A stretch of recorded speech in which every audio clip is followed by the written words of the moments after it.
ইতিহাস আপনাদের জানিয়ে দিয়ে যায়, ও দুনিয়ার মুসলমান, আবু উসা এই রকম ভাবে মক্কা শরীফে একটার পর একটা ঘর খুঁজতে লাগে, কোথায় মুহাম্মদ আরবি সাল্লাল্লাহু আলাইহি ওয়াসাল্লামকে খুঁজে পাবো, কোথাও খুঁজে পাওয়া যাচ্ছে না। এই রকম ভাবে দিন যায় রাত আসে, রাত যায় দিন আসে, একদিন দুদিন তিন দিন করে কেটে যায়, কিন্তু আবু উসা রাসূলুল্লাহকে মক্কার জমিনে খুঁজে পাচ্ছেন না। মনটা বড় খারাপ হয়ে যায়, খাওয়া দাওয়া বন্ধ করে দিয়েছে। রাত্রির বেলায় ঘরের ভেতরে নির্জনে নিরালায় বালিশের উপরে মাথা রেখে কান্না করে। চাচা সেটাকে লক্ষ্য করে দেখলো যে আমার ভাই আবু উসা খাওয়া বন্ধ করে দিয়েছে, মনটা বড় খারাপ, চোখগুলো যেন লাল হয়ে আছে। কি হয়েছে আবু উসা, কি ব্যাপার তোমার, কেন খাওয়া বন্ধ করে দিয়েছো, কোনো সমস্যা হয়েছে কিনা, আমার কথায় কি কষ্ট পেয়েছো কিনা, আমাকে বলো, আমি তোমার সমস্ত প্রবলেম গুলো সলভ করে দেবো। আবু উসা কোনো কথা বলছেন না। এই রকম ভাবে খোঁজে, আর খুঁজতে খুঁজতে আবু উসা খবর পেয়ে গেলেন আল্লাহর নবী মুহাম্মদুর রাসূলুল্লাহ সাল্লাল্লাহু আলাইহি ওয়াসাল্লাম তিনি মক্কা শরীফ ছেড়ে মদিনা শরীফে হিজরত করে রাসূলুল্লাহ চলে গেছেন। এই আবু উসা যখন খবর পেয়ে গেলেন রাসূলুল্লাহ মক্কার জমিনে নাই, আব্দুল্লাহর বেটা মুহাম্মদ সাল্লাল্লাহু আলাইহি ওয়াসাল্লাম মক্কার জমিন ছেড়ে মদিনায় চলে গেছে। ও দুনিয়ার মুসলমান, আবু উসা মনটা বড় খারাপ হয়ে গেল। কি করবে, রাসূলুল্লাহকে আর তো দেখতে পাচ্ছে না, কি করা যায়, মনটা বড় খারাপ। চাচা বলল, আবু উসা বল আমাকে, আমি তোর বাপ, আমি তোর চাচা, আমি তোর গার্জিয়ান, সব আমি, আমাকে কেন তুই বলছিস না তোর মনের আশা, তোর মনের চাওয়া, তোর মনের পাওয়া, তোর মনের ইচ্ছা যা রয়েছে তুই আমাকে বল, আমি তোর সমস্ত মনের আশাকে পূরণ করে দেব। আবু উসা ওই সময় বললেন, চাচা আপনার কাছে দুটো প্রশ্ন রয়েছে, আপনি তাহলে আমার এই দুটো প্রশ্নের উত্তর আপনি আমাকে দিয়ে দেন। চাচা বলল, কি আবু উসা, কি প্রশ্ন তোমার রয়েছে, বলো আমাকে, আমি তোমার প্রশ্নের উত্তরটা দিতে রাজি রয়েছে। আবু উসা ওই সময় বলল, আয় আমার চাচা, আমি মক্কার মানুষদের মুখে শুনেছিলাম আব্দুল্লাহর বেটা মুহাম্মদ সাল্লাল্লাহু আলাইহি ওয়াসাল্লামকে আপনার কেমন মনে হয়, কি রকম আপনার লাগে, তার চলাফেরা, তার কথাবার্তা, তার আখলাক, তার আদর্শ, তার ওঠা বসা, কি আপনার মনে হয়? ওই সময় চাচা বলল, এই আমার আবু উসা, না না না, আব্দুল্লাহর বেটা মুহাম্মদ সাল্লাল্লাহু আলাইহি ওয়াসাল্লামের চরিত্র বড় সুন্দর, আল আমিন বিশ্বাসওয়ালা। আব্দুল্লাহর বেটা মুহাম্মদ সাল্লাল্লাহু আলাইহি ওয়াসাল্লাম জীবনে কোনোদিন আমানতের খেয়ানত করে নাই। আব্দুল্লাহর বেটা মুহাম্মদ সাল্লাল্লাহু আলাইহি ওয়াসাল্লাম কোনোদিন মিথ্যা কথা বলে নাই, দ্বন্দ্ব করে নাই, ঝগড়া করে নাই, মারামারি করে নাই। আয় আমার ভাই আবু উসা, আব্দুল্লাহর বেটা মুহাম্মদ সাল্লাল্লাহু আলাইহি ওয়াসাল্লাম বড় আমানতওয়ালা, আমানতদারওয়ালা, বিশ্বাসওয়ালা, সত্যবাদিতাওয়ালা। ও সম্পর্কে কোন রকমের কোন সন্দেহ আমার কাছে নাই। আবু উসা এবার বলল, চাচা দ্বিতীয় নম্বর আমার প্রশ্নটা হলো, আপনি কি জীবনে কোনোদিন সেই আব্দুল্লাহর বেটা মুহাম্মদ সাল্লাল্লাহু আলাইহি ওয়াসাল্লামকে আপনি কি নবী বলে মেনে নেবেন, নেতা বলে মানবেন, তার উপরে কি ঈমান আনবেন, তার উপরে কি কলমা পড়বেন?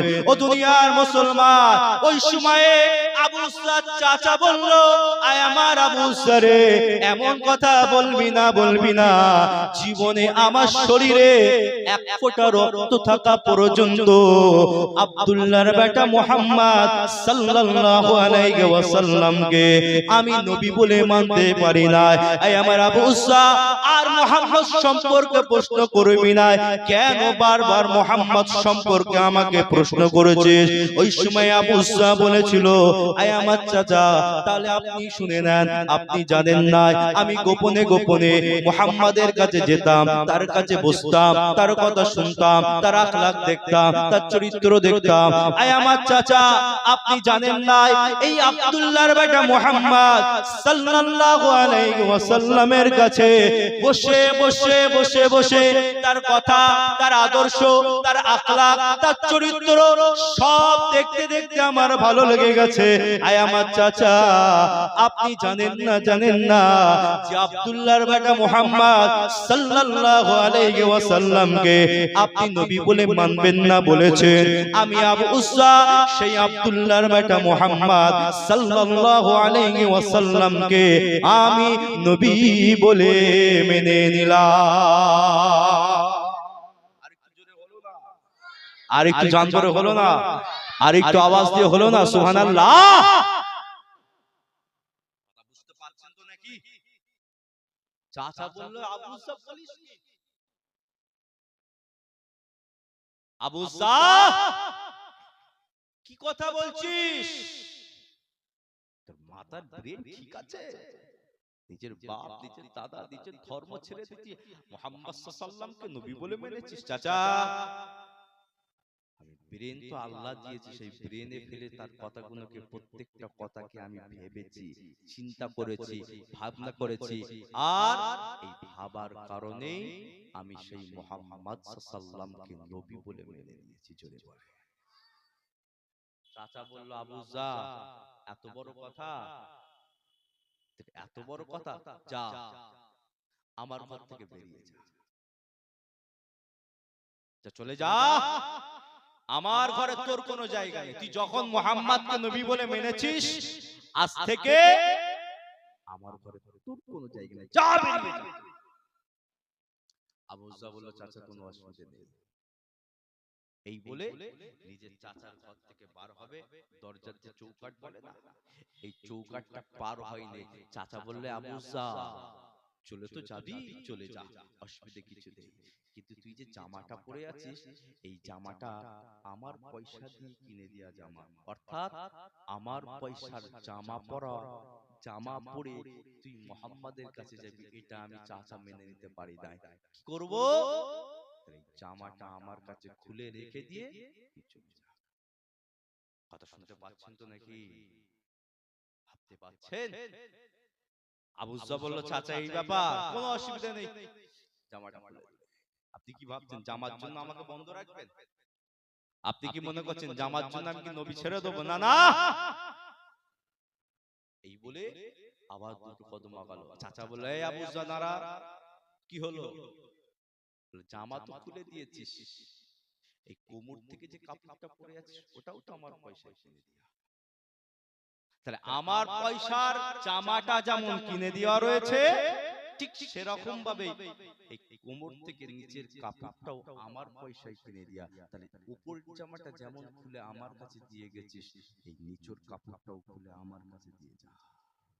ইতিহাস আপনাদের বলে দিয়ে যায়, ও দুনিয়ার মুসলমান, একটু কি বিশ্বাস করবেন না, একটু কি মনে করবেন না আল্লাহর রাসূলুল্লাহ সেই সমস্ত সাহাবা হুজুরদের কথা, যাদের মেহনতের বিনিময়, পরিশ্রমের বিনিময়, মার খাবার বিনিময়, ঘর ছাড়ার বিনিময়, বাপ ছাড়ার বিনিময়, মক্কা ছাড়ার বিনিময়, মা ছাড়ার বিনিময়, দেশ ছাড়ার বিনিময়, সব ছাড়ার বিনিময়ে আজকে আমরা কোরআন পেলাম, নবী পেলাম, দ্বীন পেলাম, শরীয়ত পেলাম, ইসলাম পেলাম, সব আমরা পেয়ে গেলাম। ও দুনিয়ার মুসলমান, একটু কি মনে করবেন না সেই রাসূলুল্লাহর পাগলদের কথা, যারা নবী ছাড়া চিনতো না, নবী ছাড়া বুঝতো না, নবী ছাড়া জানতো না, নবী ছাড়া মানতো না, নবী ছাড়া বুঝতো না, সবকিছুতেই নবী, বাঁচাও নবী, মরাও নবী, সব আমাদের নবী রয়েছে, নবী ছাড়া কিছুই জানি না। এরা একটাই জিনিস জানতো, কোন কাজটা করলে আল্লাহ খুশি হবে, কোন কাজটা করলে রাসূলুল্লাহ খুশি হয়ে যাবে। সাহাবায়ে কেরামেরা এদের চিন্তা ছিল, ভাবনা ছিল, যদি রাসূলুল্লাহকে খুশি করতে পারি তাহলে আমার আল্লাহ খুশি হয়ে যাবে, আমার নবী খুশি হলে আমার আল্লাহ খুশি হয়ে যাবে। আমার আল্লাহ কোরআন শরীফের মধ্যে জানিয়ে দিয়েছে, আয় আমার নবী রে, আপনি জানিয়ে দেন, কুল ইন কুনতুম তুহিব্বুনাল্লাহ ফাত্তাবিউনি ইউহিব্বুকুমুল্লাহ।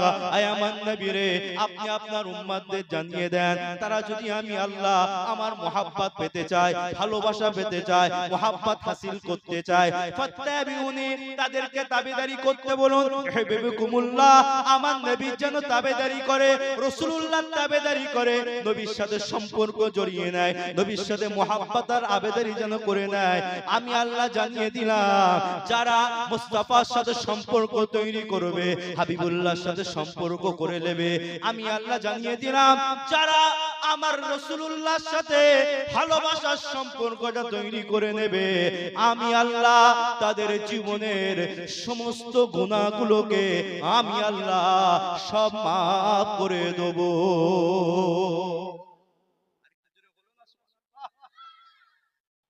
মুহাব্বত আর ভালোবাসাটা সেই রকম তৈরি করতে। কথা বুঝতে পারছেন কি পারেননি? নামাজ ঈমান নয়। আপনি যদি মনে করেন নামাজটা ঈমান না, না, ঈমানের ভেতরে নামাজ রয়েছে, নামাজের ভেতরে ঈমান নয়। রোজা ঈমান নয়, ঈমানের ভেতরে রোজা রয়েছে। হজ, যাকাত, কুরবানি, যে এগুলো ঈমান নয়, এগুলো হচ্ছে ঈমানের ভেতরে এগুলো রয়েছে। আর ঈমানটা কোনটা? মা'মানাল ঈমান, ঈমানটা কি জিনিস? আর ঈমানটাই হলো আমার রাসূলুল্লাহ। বললেন না, আর একটু মুহাব্বতে হলো না? আর তো কোনো মানুষ আছেন জান ধরে বলুন না সুবহানাল্লাহ। এজন্যই বলা হয়েছে আমার রাসূল সম্পর্কে যেন কোনো খারাপ কথা না বলা। কারণ আল্লাহ পাক তোমার ঈমান আমল সব ধ্বংস করে দেবে। আমার নবীকে নিয়ে খারাপ মন্তব্য করতে যাবে না। নবী আলাদা, নবীর সাথে কাউকে তুলনাও করবে না, সামঞ্জস্যতা করবে না। রাসূল রাসূল, নবী নবী, হ্যাঁ রাসূলের সাথে এক করে ফেলবে না। নবী মুসা আলাইহিস সালামের জামানায় একজন মানুষ ছিলেন। আপনারা জানেন নবী মুসা আলাইহিস সালাম আল্লাহর সাথে কথা বলেছিলেন না? কথা বলছেন না? একটু উত্তর দেন। কথা বলেছেন না? এজন্য ওনার নামের পাশে কি বলা হয় বলেন তো? মুসা কালিমুল্লাহ। কালিমুল্লাহ শব্দের অর্থ কি? তিনি আল্লাহর সাথে কথা বলেছেন, কথা প্রকথন করনে ওয়ালা। কালিমুল্লাহ, আল্লাহর সাথে কথা বলে, ওই যে ওনার নামের টাইটেল হয়ে গেছে কালিমুল্লাহ। ইব্রাহিম, নবী ইব্রাহিম আলাইহিস সালাম বলে, কিন্তু ইব্রাহিম আলাইহিস সালামের একটা টাইটেল আছে, কি বলেন তো? খলিলুল্লাহ। কেন? খলিল শব্দের অর্থ কি? বন্ধু, দোস্ত। ইব্রাহিম খলিলুল্লাহ। ইসমাইল আলাইহিস সালাম, তার নামের পাশে একটা লাকাব আছে, কি বলেন তো? ইসমাইল যাবিউল্লাহ। কেন? ওনাকে যাবে করার জন্য ইব্রাহিম আলাইহিস সালাম ছুরি চালিয়েছিলেন। যাবিউল্লাহ। আমার নবীর পাশেও একটা লাকাব আছে, কি বলেন তো? আমার নবীর একটা লাকাব আছে, সেই লাকাবটা বলা হয়েছে হাবিবুল্লাহ। তাহলে খলিলুল্লাহ শব্দের অর্থও বন্ধু, আর হাবিবুল্লাহ শব্দের অর্থও বন্ধু। তাহলে আল্লাহ পাক দুটো বন্ধু শব্দ ব্যবহার করলেন কেন? ইব্রাহিম আলাইহিস সালামকে খলিলুল্লাহ বললেন, আমার রাসূলকে হাবিবুল্লাহ। কথা বুঝতে পারছেন তো নাকি? এই যে খলিল নামের বন্ধু, হাবিব মানেও বন্ধু, কিন্তু যখন ডিকশনারি খুলে দেখবে, এই খলিল মানেও একটা বন্ধু বলা হয়, হাবিব মানেও একটা বন্ধু করা হয়। বন্ধুর ভেতরে পার্থক্য আছে না নেই? একটা দূরের বন্ধু হয়, একটা অন্তরের বন্ধু হয়। এই খালিল মানে হয়েছে দূরের বন্ধু, আর হাবিব মানে বলা হয়েছে আল্লাহর সাথে অন্তরের বন্ধু। জোরে বলে, একমাত্র আমার রাসূলুল্লাহ লাকাব দেয়া হয়েছে হাবিবুল্লাহ। সেই মুসা আলাইহিস সালামের জামানায় একজন মানুষ ছিলেন, যখন মুসা আলাইহিস সালাম আল্লাহর সাথে কথা বলতে যাচ্ছেন না তুর পাহাড়ে, এই কথা বলতে যখন তিনি যাচ্ছেন, তখন রাস্তায় একটা আপনার পাথর বলে না পাহাড় বলে, ঠিক এরকম পিছন থেকে মানুষের শব্দে গলায় একজন আওয়াজ দিয়ে দিয়ে বলছেন, ও নবী মুসা, আপনি কি আল্লাহর সাথে কথা বলতে যাচ্ছেন? একটু আল্লাহকে বলুন না, আল্লাহ যেন আমার গুনাহগুলোকে মাফ করে দেন। নবী মুসা আলাইহিস সালাম আশপাশটা দেখলেন যে কে বলছে, মানুষের শব্দে, কাউকে, কোনো মানুষকে তো দেখতে পাচ্ছি না, এখানে তো শুধুমাত্র আমি একা রয়েছি, আর কে আছে? কেউ নেই। নবী মুসা আলাইহিস সালাম বলেন, কে বলছেন? আমার সামনে আসেন, আমি তাকে দেখতে চাই। দেখা গেল ওই পাহাড়ের গা থেকে একটা গোরকেল অথবা গোসাপ বলা হয়, একটা গোসাপ বেরিয়ে আসছে। নবী মুসা সালাম বলেন, তুমি মানুষের মতো কথা বলছো? কথা শুনছেন তো নাকি? তুমি মানুষের মতো কথা বলছো? নবী মুসা সালাম থ মেরে গেলেন, আরে তুমি একজন গোসাপ, তুমি কথা বলছো মানুষের মতো কেন? বলেন, ও নবী মুসা আলাইহিস সালাম, আমি গোসাপ নয়, আল্লাহ আমাকে গোসাপ করে দিয়েছে। আমি একটা ভুল করেছি। আপনি আল্লাহর সাথে কথা বলতে যাচ্ছেন, একটু বলুন না, আল্লাহ যদি আমার গুনাহটাকে মাফ করে দেয়। ইতিহাস আপনাদের জানা রয়েছে, ও দুনিয়ার মুসলমান, নবী মুসা আলাইহিস সালাম তুর পর্বতে চলে গেলেন, তুর পাহাড়ে চলে গেলেন। আল্লাহ নবী মুসাকে বলেছিল, আয় আমার নবী মুসা রে, আমি আল্লাহ তোমাকে মানা করছি, আমাকে দেখতে তুমি পাবে না, দেখার ক্ষমতা আমি আল্লাহ তোমাকে দেই না। আয় আমার নবী মুসা, তুমি জেদ করছো বারবার, আমাকে দেখতে চাও, আমার সাথে কথা বলতে চাও। আয় আমার নবী মুসা, তুমি আমার সাথে কথা বলতে পারো, কিন্তু আমি আল্লাহ আমাকে দেখার ক্ষমতা তোমাকে দেই নাই, পাওয়ার তোমাকে দেই নাই, তোমাকে সেই রকম ক্ষমতা আমি আল্লাহ দেই নাই। ও নবী মুসা, ঠিক আছে, তুমি তুর পাহাড়ে চলে এসো। নবী মুসা আলাইহিস সালাম তুর পাহাড়ে চলে গেলেন। ইতিহাস আপনার জানা আছে, নবী মুসা আলাইহিস সালামের সাথে আমার আল্লাহর কথোপকথন হয়েছিল, কিন্তু যখন বলল আল্লাহ আমি দেখবো, আল্লাহ বলল, নবী মুসা রে, দেখার ক্ষমতা আমি আল্লাহ দুনিয়ার জমিনে আমি আল্লাহ, আমাকে দেখার ক্ষমতা কোন নবীকে আমি আল্লাহ দেই নাই, কোন রাসূলকে দেই নাই, কোন পয়গম্বরকে দেই নাই। এই আমার নবী মুসা, একমাত্র আমি আল্লাহ দুনিয়ার জমিনে আমার হাবিবুল্লাহ, আমার নবিউল্লাহ, আমার শফিউল্লাহ, আমার নবীকে শুধুমাত্র আমি আল্লাহ আমাকে দেখার ক্ষমতা দান করে দিয়েছি। এই আমার নবী মুসা রে, তোমাকে দেখার ক্ষমতা আমি দেই নাই। কিতাবের ভেতরে পড়ছিলাম, আমার আল্লাহ যে আরশে মুআল্লার উপরে যে বসে রয়েছেন, আরশে আজিমের উপরে রহমতি হালতে, কুদরতি হালতে আরশে আজিমের উপরে আমার আল্লাহ রয়েছেন। এই আমার আল্লাহর সামনে 50,000 নূরের পর্দা আড়াল করে দিয়ে আছে। যদি আমার আল্লাহকে দেখতে চায়, তাহলে এই 50,000 নূরের পর্দা সরাতে হবে, তবে আল্লাহকে দেখা যাবে। আমার আল্লাহ নবী মুসাকে বললেন, নবী মুসা রে, তোমাকে দেখার ক্ষমতা দেই নাই। নবী মুসা বললেন, আল্লাহ ইচ্ছা বড় রয়েছে, আপনাকে একবার দেখব। আমার আল্লাহ এই 50,000 নূরের পর্দার ভেতরে মাত্র একটা পর্দা আমার আল্লাহ সরিয়েছিলেন। ইতিহাস আপনার জানা আছে, এই পর্দা সরাবার সঙ্গে সঙ্গে আল্লাহ নূরের তাজাল্লিতে নবী মুসা আলাইহিস সালাম অজ্ঞান হয়ে পড়ে গেলেন। আল্লাহ পাক তুর পর্বতটা আর আপনারা চলে গিয়েছিল। ও দুনিয়ার মুসলমান, এজন্য আমার আল্লাহ মক্কাতুল মুকাররমায় উম্মে হানির ঘরেতে আমার রাসূলুল্লাহ শুয়ে রয়েছেন। আমার আল্লাহ জিবরিল আলাইহিস সালামকে বললেন, আয় আমার জিবরাইল, তুমি যাও আমার নবীর কাছে যাও, আমার রাসূলের কাছে যাও, আমার হাবিবুল্লাহর কাছে যাও। আয় আমার জিবরাইল, তুমি আমার নবীর কাছে যাও, আমি আল্লাহ আমার রাসূলকে দেখতে চাই। সুবহানাল্লাহ। রজবের মাস, আরবি সম্ভবত রজবই চলছে। এই রজবের মাসে তো আমার আল্লাহর কাছে রাসূল গিয়েছে। এটা নিয়েও আবার অনেক মানুষ আছে, কি বলে জানেন, সব বানোয়াট কথা, ওটা সব বানাওটি গল্প। আল্লাহর সাথে রাসূলুল্লাহ নাকি চামড়ার চোখে দেখেন, শব্দের মাধ্যমে দেখেছে। বেয়াদব, তোমরা নামে আলেম হয়েছো, হাদিস পড়ো না, কিতাব পড়ো না, জবান বন্ধ হয়ে গেছে। আল্লাহর রাসূল সম্পর্কে আলোচনা করলেই তাদের মোটামুটি একটুখানি ডিস্টার্ব। বুঝতে পারছেন কি পারেন? আল্লাহর রাসূল মক্কায় উম্মে হানির ঘরেতে ঘুমাচ্ছে, মক্কা শরীফ উম্মে হানির ঘর। এদিকে আল্লাহ মুসাকে বলল দেখতে পাবে না, দেখার ক্ষমতা দিইনি। ওদিকে আল্লাহ জিবরিলকে পাঠাচ্ছেন, যাও আমি রাসূলকে দেখতে। চলে এলেন। জিবরিল আলাইহিস সালাম দরওয়াজায় দাঁড়িয়ে আছেন, আল্লাহকে বলছেন, আল্লাহ নবীকে ডাকবো কিভাবে? সুবহানাল্লাহ বলবেন না? আল্লাহ নবীকে ডাকবো কিভাবে? আপনার রাসূলকে যদি ডাকতে গিয়ে যদি বেয়াদবি হয়ে যায়, আল্লাহ তাহলে তো আমি জিবরিল শেষ। আল্লাহ বলল, জিবরিল আমার নবীকে বাইরে থেকে তুমি সালাম দাও, যতক্ষণ না ভেতর থেকে আওয়াজ আসে তুমি আমার নবীকে সালাম দাও, সালাম দিতে থাকো।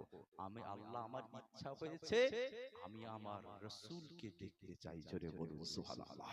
আর একটু জোরে বলো না সুবহানাল্লাহ। সেই ইহুদি আপনার সেই মুসা আলাইহিস সালামকে বললেন, হুজুর আপনি একটু বলুন না, আল্লাহ যদি গুনাহটা maaf করে দেয়। মুসা আলাইহিস সালাম আল্লাহর সাথে কথা বলে আল্লাহকে বললেন, আল্লাহ আমার একটা উম্মত সে গুনাহ করেছে, আপনি নাকি তাকে গোশাপ করে দিয়েছেন। আল্লাহ আমার কাছে রিকোয়েস্ট করেছে আপনি যদি তার গুনাহটা একটু maaf করে দিতেন। আল্লাহ আপনি যদি ক্ষমা করে দিতেন। ইতিহাস আপনাদের জানিয়ে দিয়ে যায়, ও দুনিয়ার মুসলমান, আল্লাহ পাক আমাদেরকে আর এমন একজন রাসূলুল্লাহর গোলাম করে পাঠিয়েছেন। আল্লাহ আমাদেরকে না আদম নবীর উম্মত করলেন, না নূহ নবীর করলেন, না দাউদ নবীর করলেন, না সুলাইমান নবীর করলেন, না হুদ নবীর করলেন, না লূত নবীর করলেন, না জাকারিয়া নবীর করলেন, না ইব্রাহিম নবীর করলেন, না ইসমাঈল নবীর করলেন, না ইসহাক নবীর করলেন। এই আমার মুসলমানেরা, আমার আল্লাহ আমাদেরকে এমন একজন রাসূলুল্লাহর উম্মত করে পৃথিবীর জমিনে পাঠিয়েছে, যে নবীকে আল্লাহ সমস্ত নবীদের ইমাম করে পাঠিয়ে দিয়েছে।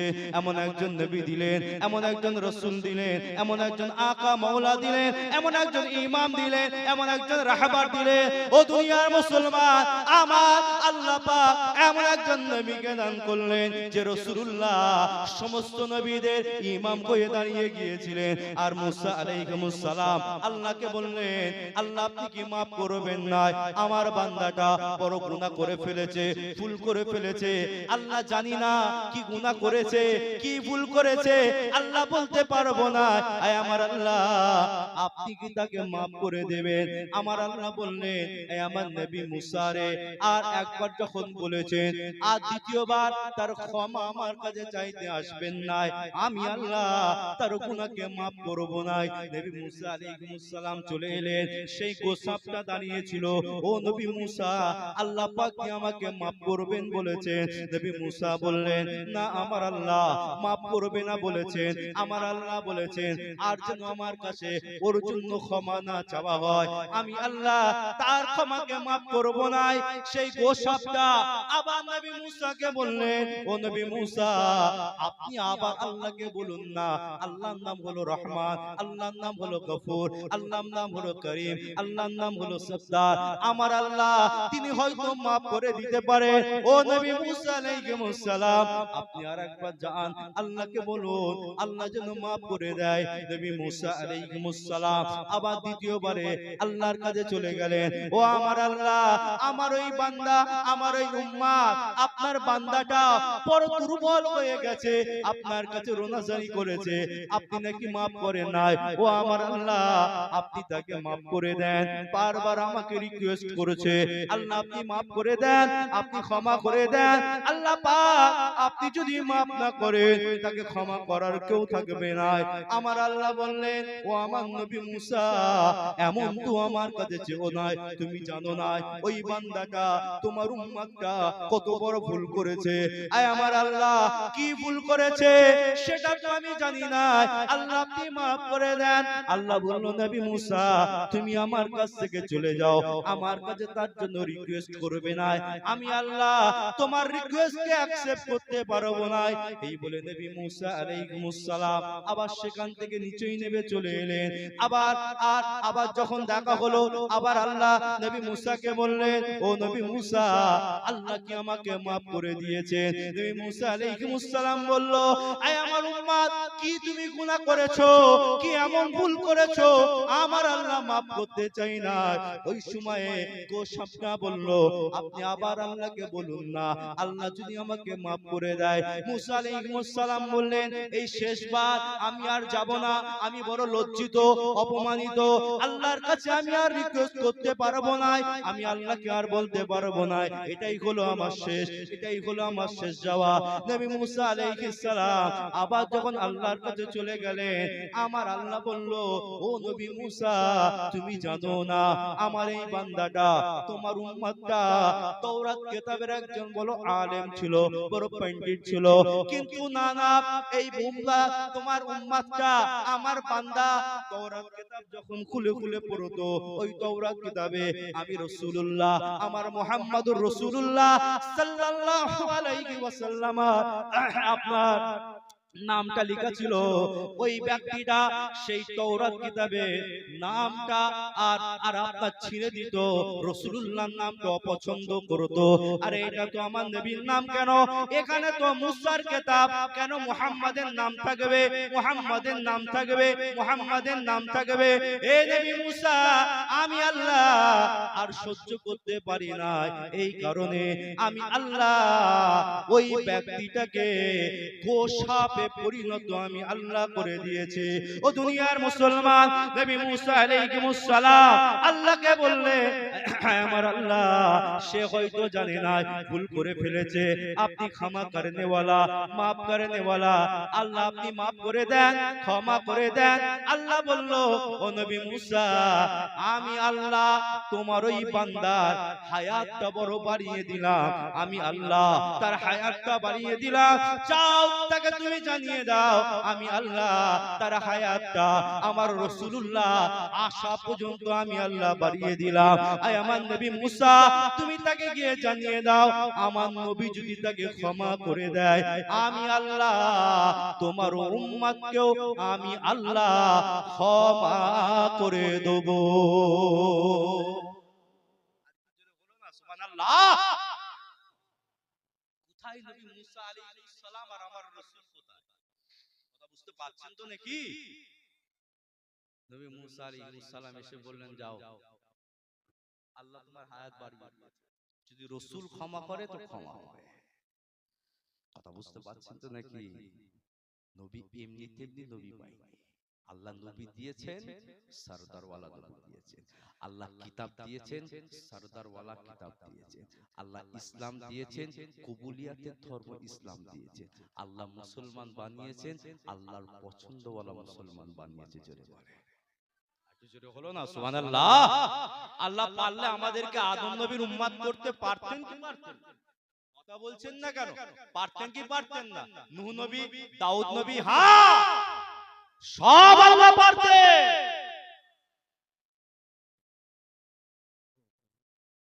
আলহামদুলিল্লাহ আলহামদুলিল্লাহ।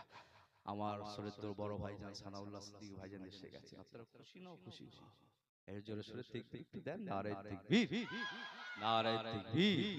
আওলাদে মুজাদ্দিদুজ জামান ভাইজান হুজুর কিবলা, নারে তাকবীর। আর একটু আলোচনা করি তো নাকি? শুনবেন তো নাকি? ভাইজান নবী মুসা আলাইহিস সালাম বললেন যাও আল্লাহ তোমার হায়াত বাড়িয়ে দিয়েছে, নবীকে চিনবে, আল্লাহ দিয়েছেন দিয়েছেন তো এই রকম আল্লাহ মাকাম ওয়ালা নবী দিয়েছে। ঠিক আছে, আস্তে আস্তে সময় গড়তে লাগলেন, আল্লাহর রাসূল এলেন। এই আল্লাহ নবী মক্কা থেকে মদিনায় যখন হিজরত করছেন এই রাস্তাতে রাসূলুল্লাহর পথ আটকাচ্ছে কে? সেই গোশা। কথা বুঝতে পারছেন তো নাকি আমার আলোচনাটা? কে আটকাচ্ছে? গোশাব, যার নাম বলা হয়েছে আবু হারেসা। আবু হারেসা আল্লাহ নবী সাল্লাল্লাহু আলাইহি ওয়াসাল্লাম মক্কা শরীফ থেকে মদিনা শরীফ হিজরত করছেন, সিদ্দিক আকবর রাসূলুল্লাহর সাথে আছেন, আর একজন সম্ভবত সাহাবা আছে। রাসূলুল্লাহ আগাচ্ছেন, পাথরের পিছন দিক থেকে আমার রাসূলকে সালাম দিলেন, আসসালাতু আসসালামু আলাইকা ইয়া রাসূলুল্লাহ। হুজুর আপনি কি একটু দাঁড়াবেন? কে? পাথরের পিছন দিক থেকে সেই গোশাবটা বেরিয়ে এসেছে। আল্লাহর নবী তাকে দেখি বলেন আবু হারেসা তুমি আমার জন্য অপেক্ষা করছো? সুবহানাল্লাহ বলবেন না? কবেকার সময়, কোখানকার সময়, কোন সময়ের কথা? আল্লাহর নবী জিজ্ঞেস করছেন আবু হারেসা তুমি আমার জন্য অপেক্ষা করছো? আল্লাহ জবান খুলে দিয়েছেন, মানুষের ভাষায় বলছেন ইয়া রাসূলুল্লাহ আপনি আমাকে চিনতে পারলেন? আল্লাহু আকবার, ইয়া রাসূলুল্লাহ হুজুর আপনি আমাকে চিনতে পারলেন? বলো বাবা তোমায় চিনতে পারবো নি?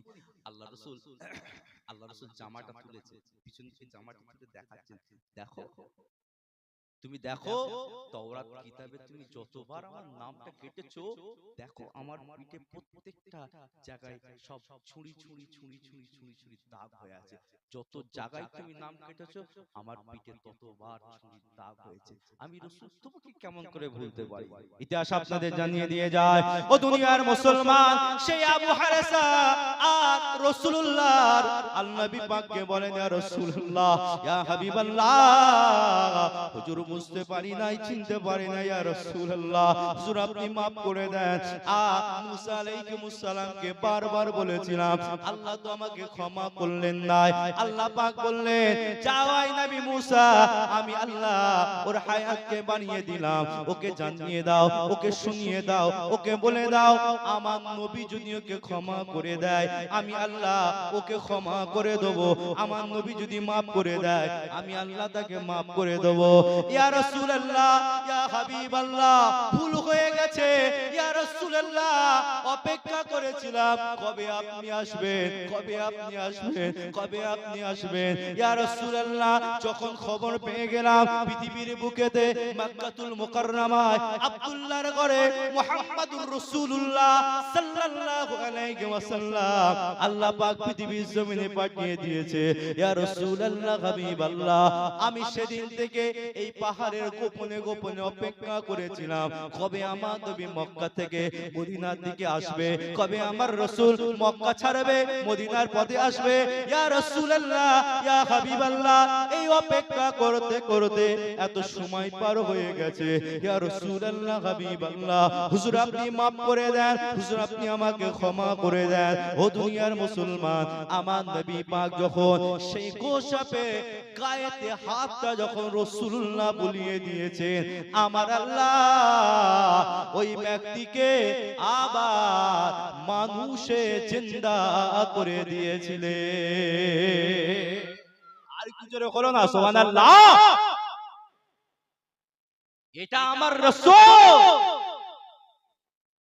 আমার নবীকে চেনো, সব রাসূলের জন্য কুরবান করব, কারণ নবী ছাড়া নাজাতের কোনো রাস্তা নেই, রাসূল ছাড়া বাঁচার কোনো রাস্তা নেই। তা দুনিয়ার জমিনে বলেন, কবরের জিন্দেগিতে বলেন, কিয়ামতের বলেতে বলেন, যেখানেই যাক না কেন সর্ব জায়গায় রাসূলকে দরকার আছে। রাসূল ছাড়া বাঁচবেন না, রাসূল ছাড়া বাঁচাতে পারবেন না, নাজাত পেতে পারবেন। আপনি জানেন আপনার কবরে প্রশ্ন করা হবে, মান রব্বুকা ওয়া মা দীনুকা ওয়া মান নবিয়ুকা ওয়া মা কিতাবুকা। প্রশ্ন করা হবে কি হবে না? প্রশ্ন করবে আপনাকে। আবার বুখারী শরীফের একটা রিওয়ায়াতে এসেছে, দেখছিলাম, বলে এই সমস্ত কিছুই প্রশ্ন করবে না, একটাই প্রশ্ন করবে, আল্লাহর রাসূলের একটা নকশা কবরে নিয়ে যাওয়া হবে, একটা ছবি, কোন নবীর ছবি কোন নবীর উম্মতের কবরে নিয়ে যাওয়া হবে না, শুধুমাত্র একমাত্র রাসূলুল্লাহর একটা নকশা রাসূলুল্লাহর উম্মতির কবরে দিয়ে যাওয়া। নকশাটা নিয়ে যে দেখাবে আর বলবে, এই মানুষটাকে চেনো, এই মানুষটাকে চেনো, এই মানুষটাকে জানো। দুনিয়ার জমিনে বাঁচাটাও আমাদের আল্লাহ এবং তার রাসূলের জন্য হয়, মরাটাও যদি আল্লাহ এবং তার রাসূলের জন্য হয়, ইনশাআল্লাহ আমরা জবান দিয়ে বলে দেব, হাযানা মুহাম্মাদুর রাসূলুল্লাহ সাল্লাল্লাহু আলাইহি ওয়াসাল্লাম, উনি অন্য কেউ নয়, উনি হচ্ছেন আমাদের রাসূলুল্লাহ। একবার জোরে বলুন সুবহানাল্লাহ। বাঁচি আমরা ঠিক কথা আল্লাহ এবং তার রাসূলের জন্য, কিন্তু আমাদের মওতটা কাদের জন্য হয়? কিছু কিছু মুসলমান আছে দালালি করতে করতে মরে কি মরে না, চামচাগিরি করতে করতে মরে কি মরে না, পরের সম্পত্তি ঝাড়তে গেলে মরে কি মরে না, গরিবের মাল আত্মসাৎ। কথা ভুল বলছি? কথা রাগ হচ্ছে? গরিব মানুষ মা,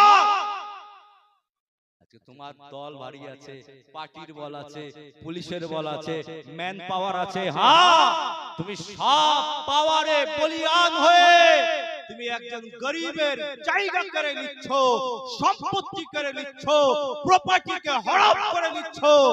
মনে রেখে দিও মুসলমান, কবরে তোমাকে যেতে হবে, আল্লাহর সামনে তোমাকে জবাবদিহি হতে হবে।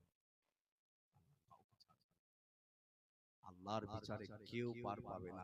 দুনিয়ার বিচারে তুমি তোমার মতো বিচার করতে পারো, হককে নাহক করতে পারো, সত্যকে মিথ্যা করতে পারো, ওজন কম বেশি করতে পারো, হ্যাঁ টাকা পয়সাকে সবকিছু তুমি করতে পারো, কিন্তু আল্লাহর বিচারে এক চুল এদিকও হবে না, কথা ভুল বলছি নাকি? আপনি অবাক হয়ে যাবেন, আপনি অবাক হয়ে যাবেন। পৃথিবীর জমিনে যদি সত্য বিচার প্রতিষ্ঠা করতে হয়, সেটা একমাত্র আমাদের রাসূলুল্লাহ সত্য বিচার প্রতিষ্ঠা করেছে। সুবহানাল্লাহ বলেন, আর জোরে বললেন না সুবহানাল্লাহ? হ্যাঁ, ইসলামী পারে হক বিচার করতে, ইসলামী পারে ন্যায় বিচার করতে, আর ইসলামী পারে যে ন্যায় প্রতিষ্ঠা করতে, আর বাকি যা রয়েছে সব দালালিয়া চামচাগিরিতে সব ভর্তি হয়ে গেছে। আল্লাহর রাসূল মদিনাতুল মুনাওয়ারায় বসে আছেন, আল্লাহর নবীর কাছে একজন ইহুদি এসেছে। এসে আমার নবীকে বলছেন, ও মুহাম্মদ সাল্লাল্লাহু আলাইহি ওয়াসাল্লাম, আপনার যে আবু বকর আছে, এই আবু বকর আমার গালেতে একটা চড় মেরেছে। আর শুনছেন তো নাকি? আবু বকর আমার গালেতে একটা চড় মেরেছে। মুহাম্মদ, আপনি মদিনার নেতা, মদিনার রাষ্ট্রনায়ক, আপনি মদিনার সিংহাসনে বসে আছেন, মদিনাকে পরিচালনা করছেন। মুহাম্মদ সাল্লাল্লাহু আলাইহি ওয়াসাল্লাম, আপনার কাছে বিচার দিতে এসেছি, আমার বিচার করে দিতে হবে। তার রাসূলুল্লাহর কাছে কার বিরুদ্ধে বিচার নিয়ে এসেছে? কথা বলেন। সিদ্দিক আকবর রাদিয়াল্লাহু তাআলা আনহুর বিরুদ্ধে। আল্লাহ নবী বললেন, ভাই ইহুদি, তোমার মনে হচ্ছে কোন একটা জায়গায় মিস্টেক হচ্ছে, আমার আবু বকর তো মারার ছেলে নয়, তো শান্তি, নরম দিলে সাদা দিলের সাদা মানুষ, ও তো চড় মারার ছেলে নয়। বলল, না মুহাম্মদ সাল্লাল্লাহু আলাইহি ওয়াসাল্লাম, আমি আবু বকরকে ভালো রকম চিনি, আপনার আবু বকরই মেরেছে। আল্লাহ নবী বলল, দেখো ভাই, ভুল হচ্ছে, আমার ওমরের কথা বলো, আমি মেনে নিতে পারি, কারণ আমার ওমর একটু রাগান্বিত সাহাবা, তলোয়ার ফলোয়ার হুট কথায় বার করে দেয়, ওটা হলে মেনে নিতে পারি, কিন্তু আমার আবু বকর সিদ্দিক তুমি যদি বলো, এটা আমি বিশ্বাস করতে পারি না। না, আমার আবু বকর মারার ছেলে নাই, ও তো সোনার আপনার মাটির মতো শান্ত প্রকৃতির ছেলে। আল্লাহর রাসূলের সাথে ইহুদির এখন কথা কাটাকাটি, আল্লাহ নবী বিশ্বাস করছে না, ইহুদিও বলছে না, আমি আবু বকরকে ভালো রকম ভাবে চিনি। ঠিক আছে, এই রকম কথা কাটাকাটি হচ্ছেন, সিদ্দিক আকবর রাদিয়াল্লাহু তাআলা আনহু মসজিদে নববী শরীফে প্রবেশ করছেন। আসসালাতু ওয়াসসালামু আলাইকা ইয়া রাসূলুল্লাহ। ওয়া আলাইকুম আসসালাম। হুজুর, আপনি যদি একবার হুকুম দেন, ইজাজত দেন, আপনার সামনে যে ইহুদিটা বসে আছে, আমি আবু বকর এর গালে একটা চড় মারতে চাই। আবু বকর, তুমি কি এর আগের গালে চড় মেরেছো? জি হ্যাঁ ইয়া রাসূলুল্লাহ, একবার মেরেছি। আবু বকর, তুমি মেরেছো? জি ইয়া রাসূলুল্লাহ। হ্যাঁ আবু বকর, আমি এতক্ষণ ধরে তার সাথে তর্ক করছি যে আমার আবু বকর মারার ছেলে নাই, আবু বকর তুমি মারলে? তারে বাবা আবু বকর, চড়টা কেন মেরেছো? কারণ তো কিছু তো একটা আছে, খামাখাই তো চড় মারবে না। সিদ্দিক আকবর ওই সময়ে আমার নবী পাককে বললেন, ইয়া রাসূলুল্লাহ, ইয়া হাবিবাল্লাহ, আপনি জানেন না এই ইহুদিটা আমাকে শুনিয়ে শুনিয়ে বলছিল মুহাম্মদ হলো ফকির, আর মুহাম্মাদের খোদাও হলো ফকির। ইয়া রাসূলুল্লাহ, ইয়া হাবিবাল্লাহ, আপনাকে গালি দিল, আবার আমার আল্লাহকে গালি দিল। ইয়া রাসূলুল্লাহ, হাবিবাল্লাহ, কেমন করে আমি আবু বকর সহ্য করতে পারি? ইয়া রাসূলুল্লাহ, ইয়া হাবিবাল্লাহ, আপনাকে ফকির বলে গালি দেবে, আবার আমার আল্লাহকে ফকির বলে গালি দেবে। ইয়া রাসূলুল্লাহ, হাবিবাল্লাহ, এটা কোনোদিন সহ্য করতে পারি না। তারা নিজেদেরকে ধনী বলতে শুরু করেছিল, বড়লোক বলতে শুরু করেছিল। ইয়া রাসূলুল্লাহ, ইয়া হাবিবাল্লাহ, যখন আপনাকে ফকির বলে গাল দেয়, আবার যখন আমার আল্লাহকে ফকির বলে যখন গালি দিয়েছিল, ইয়া রাসূলুল্লাহ, হাবিবাল্লাহ, আমি আবু বকর সহ্য করতে না পেরে ওর গালেতে আমি আবু বকর একটা চড় মেরেছিলাম। ও দুনিয়ার মুসলমান, মুস্তাফা জান রাহমাত সাল্লাল্লাহু আলাইহি ওয়াসাল্লাম দরবারে বিচার করছে একজন ইহুদির সাথে, আর রাসূলুল্লাহর জীবনের প্রথম কালমা পড়নেওয়ালা, রাসূলুল্লাহ ছায়া, রাসূলুল্লাহর সঙ্গে আর রাসূলুল্লাহর ছত্র ছায়ায় মানুষ, সে আবু বকর সিদ্দিক রাদিয়াল্লাহু তাআলা আনহুর বিরুদ্ধে। আমার নবী বলেন, আবু বকর তুমি কি সত্যি এই কারণেই চর মেরেছো? জি হ্যাঁ ইয়া রাসূলুল্লাহ, আমি আবু বকর এই কারণে ওই ইহুদির গালেতে আমি আবু বকর চর মেরেছিলাম। কথা বুঝতে পারছেন তো নাকি? কোরআন শরীফের একটা আয়াত নাযিল হয়েছে, আয়াত স্মরণ নেই, খালি এটুকু মনে আছে, কারদান হাসানা, শেষ একটা আয়াত, কারদান হাসানা, উত্তম দান। আল্লাহ পাক তার বান্দা বান্দীদের কাছে হাতটা পেতে বলেছিল, হে আমার বান্দা বান্দীরা, তোরা কারা কি আছিস, আমি আল্লাহ আমাকে উত্তম ধার দিবি। কারদান হাসানা, উত্তম ধার। আপনারা বলেন তো, আমার আল্লাহ টাকা পয়সার দরকার আছে? কথা বলছেন না, একটু হামু দেন না, সারাটা ভালো লাগবে তো। আল্লাহর কি টাকা পয়সার দরকার, খাবার দরকার, কিছু প্রয়োজন আছে আল্লাহ পাকের? না, কিছু প্রয়োজন নেই। তাহলে কেন আল্লাহ চাইলেন? এটা আমাদের জন্যই চাইলেন, বান্দা তোরা আমি আল্লাহ আমাকে ধার দিবি, মানে আমার রাস্তায় খরচা কর, আমি আল্লাহ সেগুলোকে জমা করে রেখে দেবো, তোরা যখন মারা যাবি আমার কাছে যখন আসবি, আমি আল্লাহ জান্নাতের ভিতরে তোদেরকে ওই ধার দেবার পাওনাটা আমি আল্লাহ তোদেরকে নসিব করে দেব। একটু মহব্বত হলো না? সুবহানাল্লাহ। আল্লাহর কোরআনের এই আয়াত নাযিল করেছিলেন, এই আয়াতের অপব্যাখ্যাটা ইহুদিরা শুরু করে দিল। এই দেখ, মুহাম্মদ ফকির, আস্তাগফিরুল্লাহুল আযীম, তার খোদাও ফকির, যে এত ফকির হয়ে গেছে বান্দাদের কাছে হাত পেতে পেতে ধার চাইছে। নাউযুবিল্লাহি মিন যালিক। বাস সিদ্দিক আকবর বলেন, হুজুর এই কারণেই আমি চটটা মেরেছি। আল্লাহ নবী সিদ্দিক আকবরের দিক থেকে মুখটা ঘুরিয়ে ইহুদির দিকে দেখলেন, ভাই ইহুদি, তুমি কি এই কারণেই সত্যি আমার আবু বকর কি এই কারণেই তোমার গালে চড় মেরেছে? বিচারটা কার দরবারে হচ্ছে? একটু আওয়াজ দিতে হবে। কার দরবারে? রাসূলুল্লাহর দরবারে বিচার হচ্ছে। কার সামনে? আল্লাহর নবীর সামনে। কাদের ভেতরে? একজন ইহুদির সাথে আর একজনকে সিদ্দিক আকবর, সাহাবী শুধু নয়, সাহাবীদের সবথেকে টপ র‍্যাঙ্কের আবু বকর সিদ্দিক রাদিয়াল্লাহু তাআলা আনহুর বিরুদ্ধে এসেছে। পৃথিবীর জমিনে হাজারো বিচার হয়, আমার ঘরের ছেলেরা হাজারো হাজারো বিচার করে,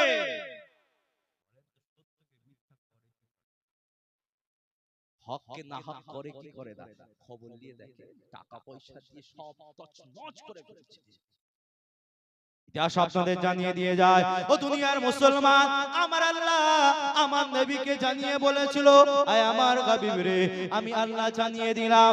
আর আমার নবী বলল, আয় আমার উম্মত উম্মতিরা, আমি রাসূলুল্লাহ তোমাদের শুনিয়ে দিলাম।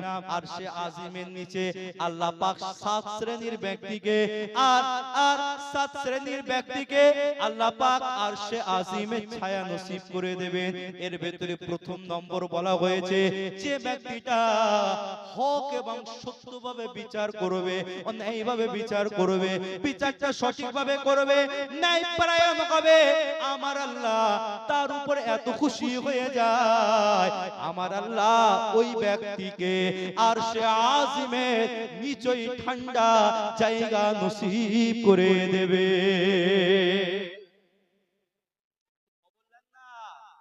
এলাকায় এলাকায় জিজ্ঞেস করুন না, পয়সা দেন, আরে ক্লিয়ার করতে আমরা সব রাজি আছি, খালি পয়সা ফেল। কথা ভুল বলছি নাকি? খালি পয়সা দে, ও ক্লিয়ার আমরা করে দেব। ভাবেন, আল্লাহ নবীর দরবারে সিদ্দিক আকবরের বিচার হচ্ছে। বলেন তো, আমার নবী পাক সেই ইহুদিকে বলতে পারতেন কি পারতেন, ওই ইহুদি তুই ভুল কথা বলছিস, আমার আবু বকর সত্য কথা বলছে? রাসূল কি জানে না? রাসূল কি ভুলে গেছে নাকি? সব জানে। ইহুদি বলল, মুহাম্মদ, আমরা আল্লাহকে বিশ্বাস করি, আমরা আল্লাহকে গালি দিতে পারি? এই আপনার আবু বকর আপনাকে মিথ্যা কথা বলছে। রাসূলুল্লাহর সামনে, আল্লাহ নবীর সামনে সিদ্দিক আকবরের বিরুদ্ধে অপব্যাখ্যা হচ্ছে। যুবক আমার এলাকার ভাইরা, রাগ করবেন না প্লিজ, বোঝার চেষ্টা করেন। ইসলাম কারোর সাথে গাদ্দারি করে, ইসলাম কারুকে ঠকায় না, ঠকাতেও শেখায় না, গাদ্দারি শিক্ষা দেয় না। ইসলাম যে আতঙ্কবাদী শিক্ষা দেয় না, ইসলাম মারামারি শিক্ষা দেয় না, ইসলাম ভাঙচুরের শিক্ষা দেয় না। কিন্তু আজকের মুসলমানদেরকে এমন একটা জায়গায় পৃথিবীর জমিনে তৈরি করে দিয়েছে, আরে মুসলমান মানি বোমবাদী এরা, মুসলমান মানি বোম মারে এরা, মুসলমান মানি আতঙ্কবাদী এরা, মুসলমান মানি মারামারি করে এরা, মুসলমান মানি জায়গা লোটে, মুসলমান মানি ডাকাতি করে, মুসলমান মানি চুরি করে, মুসলমান মানি গুন্ডাগিরি করে, মুসলমান মানি সম্পত্তি লোটে, মুসলমান মানি জেনা করে, মুসলমান মানি ব্যভিচারী করে। হ্যাঁ, আজকের মুসলমানদের চরিত্রটাকে সারা পৃথিবীর সামনে এই রকম ভাবে ফুটিয়ে তুলে দিচ্ছে। আল্লাহকে সাক্ষী করে বলে যাচ্ছি, এটা মুসলমানদের চরিত্র নয়। আজকে মুসলমানদেরকে এই জায়গায় এই 2 পয়সা খানেওয়ালা, টাকা পয়সা খানেওয়ালা, গাদ্দারওয়ালা, মুনাফিকওয়ালা, চগলখড়িওয়ালা মুসলমানরা এর জন্য সবথেকে বড় দায়ী। এই কাজ করছো, মুসলমান এটা না। মুসলমান মোহাব্বত শেখায়, রাসূলের শিক্ষা মোহাব্বত, আদর্শ শিক্ষা, ভালোবাসার শিক্ষা, হাদিস খোলা নিয়ে আসে। কোথায় শিক্ষা রয়েছে? রাসূল বোম মারতে বলেছে। বলে ওই যুদ্ধের সময়, আরে যুদ্ধ নীতি আলাদা, যুদ্ধ নীতি আলাদা, মোহাব্বত আর ভালোবাসার নীতি আলাদা। তাহলে আল্লাহর রাসূল কোনদিন বলতে পারেন বাবা যুদ্ধ শেষ হয়ে যাবার পর শত্রু পক্ষের তাঁবুতে গিয়ে মায়েদের, মহিলাদেরকে আঘাত করবে না, পুরো যারা বয়স্ক থাকবে তাদেরকে মারবে না, যারা বাচ্চা থাকবে তাদেরকেও আঘাত করবে? কথা বুঝতে পারছেন তো নাকি? যুদ্ধ জয়ী হয়ে যাওয়া মানে ওগুলো সব আমাদের, তা আমরা যেমন পারি ইউজ করতে পারি। রাসূল বারবার বলেছেন বাবা ওদের কষ্ট দেবে না, বন্দী করে দিয়ে এসো, কিছু করে বন্দী করে নিয়ে এসো। সিদ্দিক আকবর রাদিয়াল্লাহু তাআলা দাঁড়িয়ে আছেন, আল্লাহর নবী ইহুদিটা বলল, মুহাম্মদ সাল্লাল্লাহু আলাইহি ওয়াসাল্লাম, এই আপনার আবু বকর আপনাকে মিথ্যা বলছে, আমি আল্লাহকে বিশ্বাস করি, আমরা মানি, আমরা আল্লাহকে ফকির বলে গাল দিই। ইতিহাস আপনাদের জানিয়ে দিয়ে যায়, ও দুনিয়ার মুসলমান, সময় বেশি নাই, অল্প আলোচনায় মুস্তাফা জান রহমত সাল্লাল্লাহু আলাইহি ওয়াসাল্লাম আবু বকর সিদ্দিকের দিকে তাকালেন, এই আমার আবু বকর কি কথাই তুমি বলছো? ইহুদি বলছে সে তো আমার আল্লাহকে ফকির বলে গালি দেয় নাই, আর আবু বকর তুমি বলছো নাকি ইহুদিটা আমার আল্লাহকে ফকির বলে গালি দিয়েছে? ইয়া রাসূলুল্লাহ, হাবিবাল্লাহ, আমি আবু বকর কেমন করে আপনাকে মিথ্যা কথা বলতে পারি?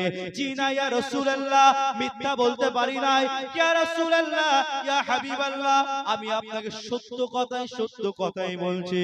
ইয়া রাসূলুল্লাহ, ইয়া হাবিবাল্লাহ, এই ইহুদিটা আমার আল্লাহকে ফকির বলে গালি দিয়েছে। ও দুনিয়ার মুসলমান, ইসলামের একটা নিয়ম রয়েছে, বিচারের একটা সিস্টেম আছে। যে দেশে আমরা বসবাস করি, এই ভারতবর্ষের জমিনের বিচারের একটা নিয়ম আছে, শৃঙ্খলা আছে, সিস্টেম আছে, রুলস আছে, রেগুলেশন আছে। মুস্তাফা জান রহমত সাল্লাল্লাহু আলাইহি ওয়াসাল্লাম যখন মদিনাতে তিনি যখন রাজত্ব করেছিলেন, এই রাসূলুল্লাহ তিনি একটা বিচারের সিস্টেম তিনি রুলস করেছিলেন।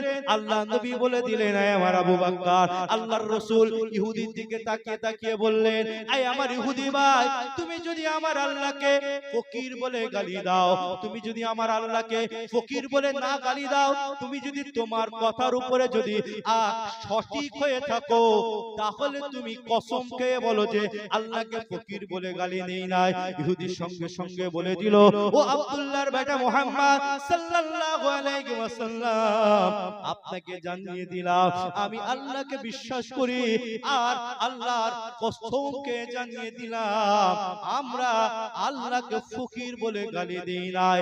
আপনার আবু বকর আপনাকে সম্পূর্ণ রূপে মিথ্যা কথা বলছে।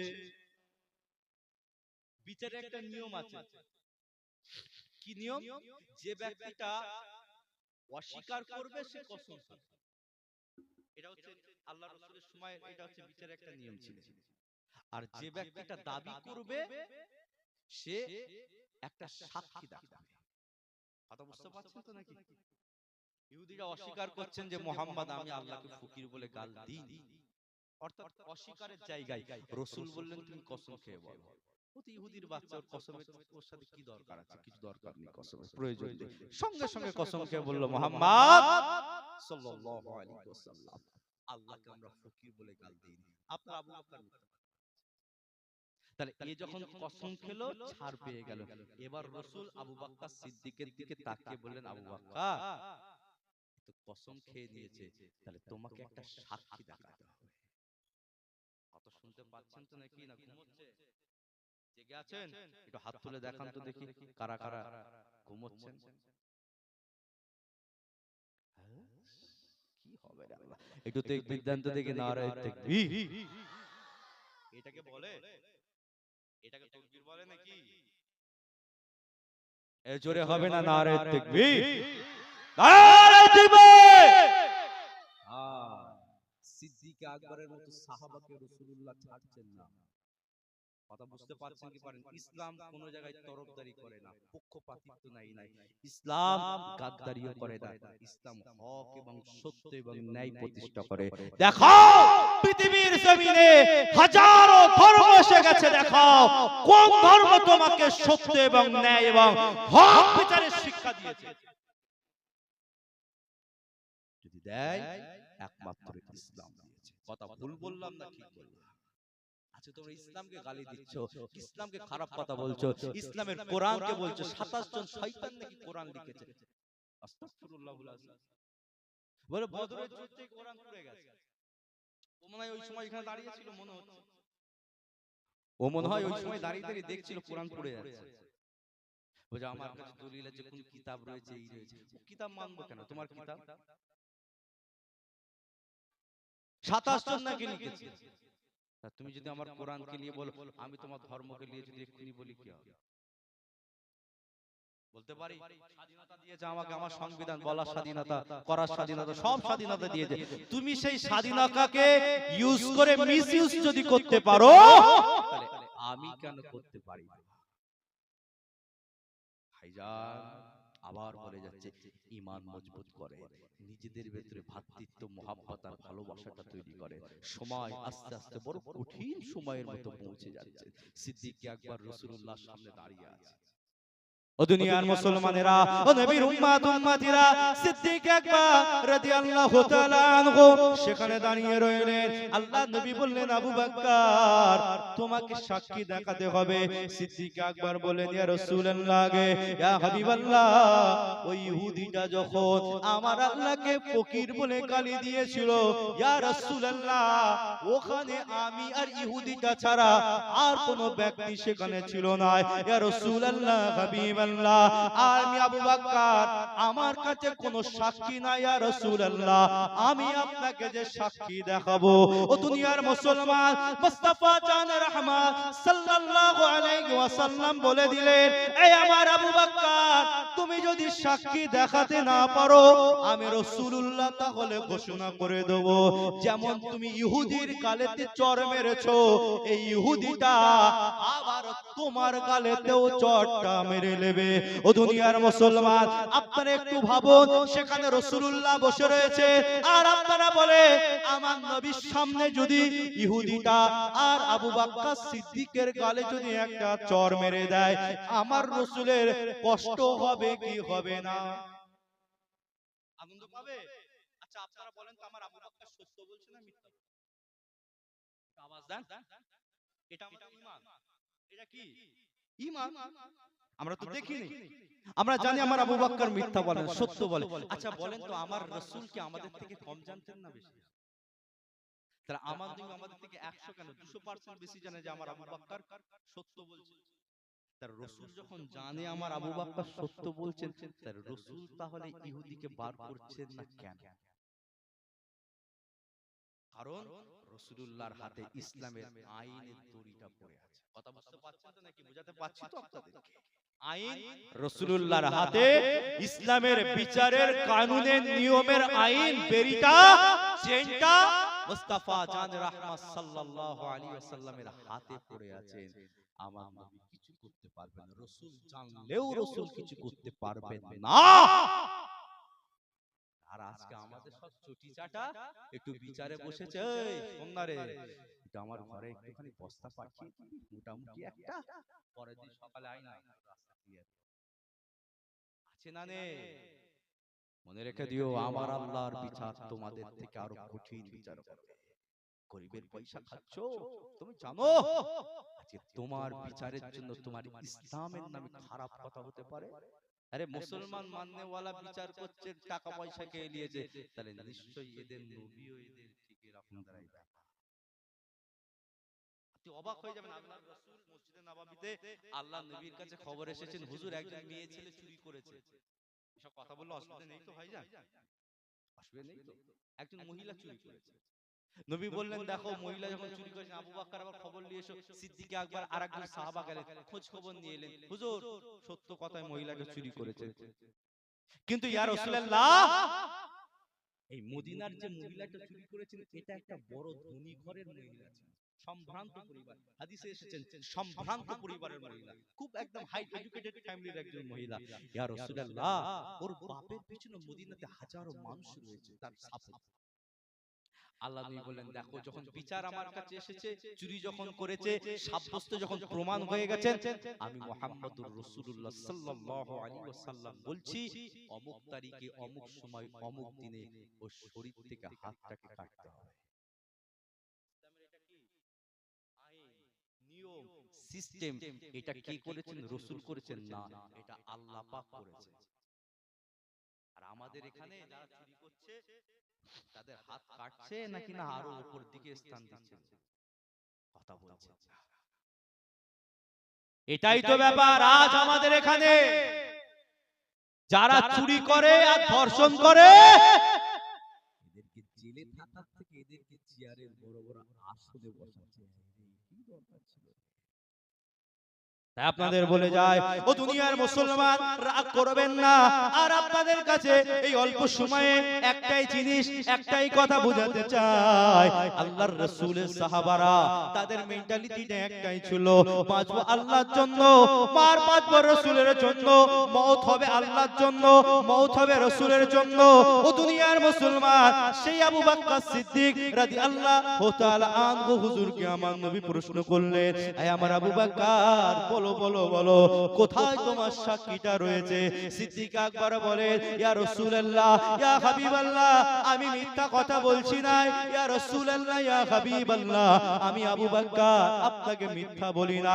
ইয়া রাসূলুল্লাহ, হাবিবাল্লাহ, আপনি জানেন, আপনি জানেন, আপনি জানেন, ইয়া রাসূলুল্লাহ, হাবিবাল্লাহ, আমার আল্লাহ আমার নামের পাশে সিদ্দিক বলে একটা লাকাব দান করে দিয়েছে।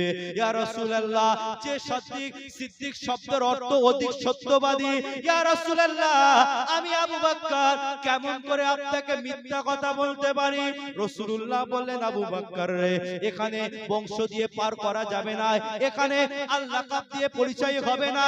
আয় আমার আবু বকর, তুমি যদি তোমার কথার উপরে যদি দাবি করো, আয় আমার আবু বকর, তাহলে তোমাকে একটা সাক্ষী দেখাতে হবে।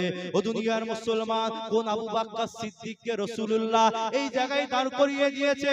কে আবু বকর সিদ্দিক রাদিয়াল্লাহু তাআলা আনহু, যে আবু বকর ইসলামের প্রথম কালেমা পড়েছিলেন। আমার নবীকে বলেন, ইয়া রাসূলুল্লাহ, হাবিবাল্লাহ, আমি আবু বকর আপনাকে আর নবী বলে মেনে নিলাম। ইয়া রাসূলুল্লাহ, ইয়া হাবিবাল্লাহ, হুজুর আপনি একবার ইজাজত দেন, আমি আবু বকর মক্কার হেরেম শরীফের আর চত্বরে দাঁড়িয়ে দাঁড়িয়ে মক্কার মানুষদেরকে একটু কোরআনের দাওয়াত দেব। আমার নবী বলেন, আবু বকর এখন দেয়া যাবে না, এখন ইসলাম সবে শুরু হয়েছে। আমার আবু বকর, এখন যদি তুমি দাওয়াত দাও মক্কার মানুষের অত্যাচার করে দেবে।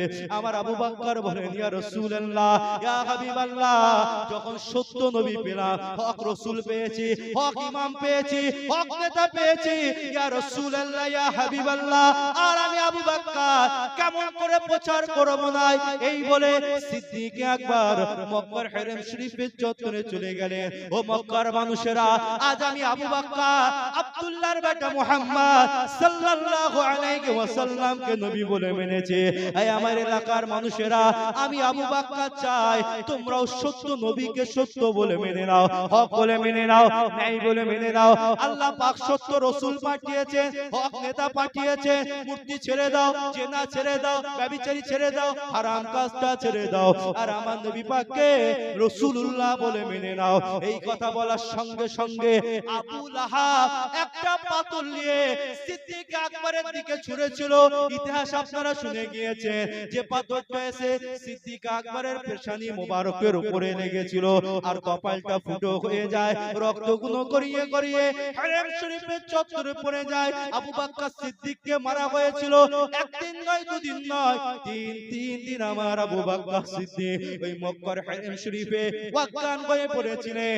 আর আবু বকর সিদ্দিক হুজুরের মায়ের কাছে খবর যায়, ও আবু বকর সিদ্দিক হুজুরের আম্মা, আপনার ছেলে আবু বকরকে মক্কার মানুষেরা এত মার বেড়েছে, আপনার আবু বকর 3 দিন মক্কার হারেম শরীফ ওয়াক্কান হয়ে পড়ে রয়েছে। ও দুনিয়ার মুসলমান, আবু বকর সিদ্দিক হুজুরের আম্মা জান দৌড়ে দৌড়ে চলে এলেন। এই আমার আবু বকর, কি হয়েছে আবু বকর? চোখটা খোল বাবা, কি হয়েছে বাবা? শরীরে এত রক্তাক্ত হয়ে আছে। সিদ্দিক আকবরের হুঁশ নাই, চোখ খুলছে নাই। মা কিছু পানি নিয়ে সিদ্দিক আকবরের মুখেতে ছিটা দিলেন। আল্লাহর হুকুমে সিদ্দিক আকবর হুজুর চোখ দুটো খুললেন। মাকে বলেন, আম্মা আপনি জিজ্ঞাসা করবেন না আমাকে কেন মক্কার মানুষ মেরেছে, কেন অত্যাচার করেছে, কেন জুলুম করেছে? আমার আম্মা জান, আপনি আমাকে আগে বলেন আমার নবী কেমন আছে, আমার রাসূল কেমন আছে? মক্কার মানুষেরা আমার নবীকে কষ্ট দেয় না, আমার নবীকে জুলুম করে না, আমার নবীকে অত্যাচার করে না। আমার আম্মা আপনি আগে আমাকে বলে আমার নবী কেমন আছে, আমার নবী কেমন আছে? ও দুনিয়ার মুসলমান, সেখানে দাঁড়িয়ে দাঁড়িয়ে সিদ্দিক আকবরের মা বলেছিল, এ আমার আবু বকর রে, নবী নবী নবী নবী করে পাগল হয়ে যাচ্ছিস। এ আমার আবু বকর রে, কি রয়েছে নবীর ভেতরে, কি রয়েছে নবীর ভেতরে?